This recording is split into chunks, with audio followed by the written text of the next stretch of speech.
Record. Hello and welcome to another episode of Whiskey and Wealth Wednesday.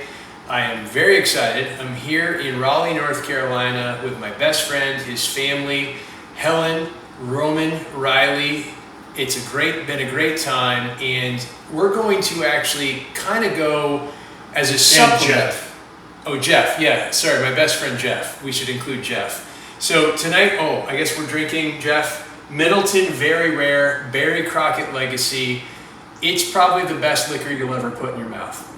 So, we've been talking about end-of-life planning, estate planning, incapacity planning, legacy planning, all those types of things. And Geoff actually has a super unique perspective because he was designated as the trustee of his late grandfather's trust. And I thought it would be great if you could just share your experience, some of the things that you thought maybe could have been done better, or that were problematic for you in that process, in that role. Well, thank you for having me on WWW. Yes. And I would say there's three big lessons I learned. And I stepped in as a trustee and executor without much experience. And so the three things that I learned is really, number one, you need to make sure all assets are titled in the name of the trust to get the value of having put in the effort to define the document of the actual trust. Many people think, I created a trust. Great, awesome. Super if catch-all. all your assets aren't titled in the name of that trust, you're going to spend all the money and not get all the benefit. So I unfortunately had some cleanup where all assets weren't in the name of the trust. Number two, and this isn't completely just estate planning, but we found a big issue with diversification. So my grandfather, Bernard Aquila, God rest his soul, very successful entrepreneur, small business owner, had built up a really nice business in the concrete, ready mix and brick area, sold it, had an estate of between $10 and $15 million. His financial planner had him in every form of mortgage-backed security and derivatives. In what year?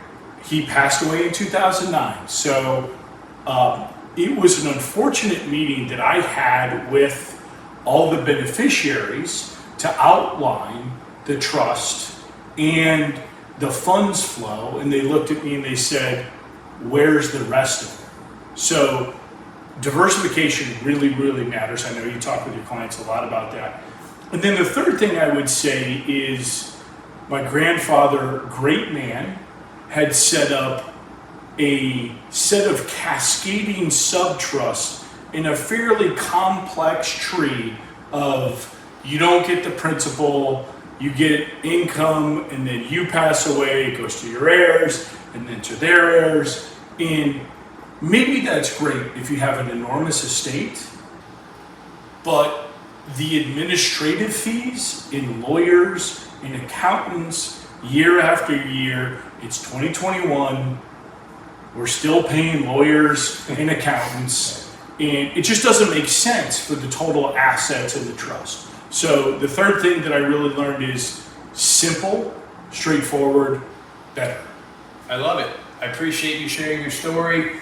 This is totally in line with the things we've been talking about with respect to making sure all your T's are crossed, all your I's are dotted, and make sure we're communicating with all of the people that are involved in this process. So that being the case, Geoff, thank you very much, and cheers. Cheers.